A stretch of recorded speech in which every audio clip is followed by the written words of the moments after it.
যদিও কখনো ফজর ব্যতীত অন্য কোনো সময় ওই মসজিদে যাওয়া হয় না। আজকে জোহরের সময় কেন জানি ওই মসজিদে আমি চলে যাই। তো ওইখানে যাওয়ার পরে জোহরের নামাজ পড়ার পরে যে অ্যালার্মটা শুনলাম তখন আমার আসসালামু আলাইকুম ওয়া রাহমাতুল্লাহ। আশা করি সবাই ভালো আছেন আল্লাহর অশেষ রহমতে। তো সচরাচর আমি যেখানে অবস্থান করতেছি ঢাকার সেই বাসার পাশেই একটা মসজিদ আছে। আমি সেই মসজিদেই বেশিরভাগ সময় যাই, আর মাঝে মধ্যে ফজরের জন্য অন্য একটু দূরবর্তী মসজিদ ওইখানে যাই।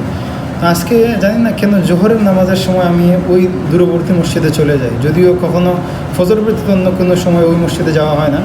তো আজকে জোহরের সময় কেন জানি ওই মসজিদে আমি চলে যাই। তো ওইখানে যাওয়ার পরে জোহরের নামাজ পড়ার পরে যে অ্যালার্মটা শুনলাম তখন আমার কাছে মনে হলো হয়তো এই অ্যালার্মের জন্য, এই জিনিসটা জানার জন্য বা এই জিনিসটায় অংশগ্রহণ নেওয়ার জন্য আল্লাহ সুবহানাহু ওয়া তাআলা আমাকে এখানে নিয়ে আসছে। তো আল্লাহ শুকরিয়া আদায় করি। আমার হাতে দেখতে পাচ্ছেন একটা ফরম আছে, এখানে লেখা সিরাত পাঠ প্রতিযোগিতা এই 1447 হিজরি 2025। এখানে লেখা আছে যে মসজিদ আল মাগফিরা এবং আসহাবউদ্দিন শিক্ষা ও উন্নয়ন ফাউন্ডেশনের যৌথ উদ্যোগে প্রিয় নবী হযরত মুহাম্মদ সাল্লাল্লাহু আলাইহি সাল্লাম এর জীবনীর উপর আয়োজিত সিরাপাঠ ও প্রতিযোগিতা 2025। তো যখন এই অ্যালার্মটা শুনলাম আমার কাছে খুব ভালো লাগলো। তখন মনে হইলো যাই হোক, সম্ভবত এই সিরার প্রতিযোগিতায় অংশ নেওয়ার জন্য আল্লাহ সুবহানাহু ওয়া তাআলা জোহরের নামাজে আমাকে এখানে উপস্থিত করিয়েছেন। তো যাই হোক, ওনারা আসরের পরে জোহরের পরে তখন রেজিস্ট্রেশন ফর্ম দেন নাই।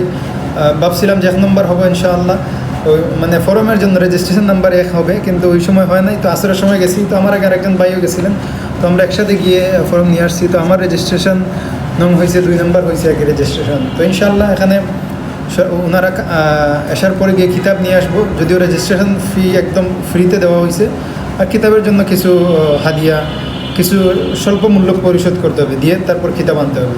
তো এখানে সরাসরি পরীক্ষা অংশগ্রহণ করা যাবে। এটা আগামী 30শে অগাস্টে এটার পরীক্ষা অংশগ্রহণ হবে। সকাল 9টা থেকে 10টা পর্যন্ত লিখিত পরীক্ষা হবে এমসিকিউ ও জ্ঞানমূলক প্রশ্নের দ্বারা।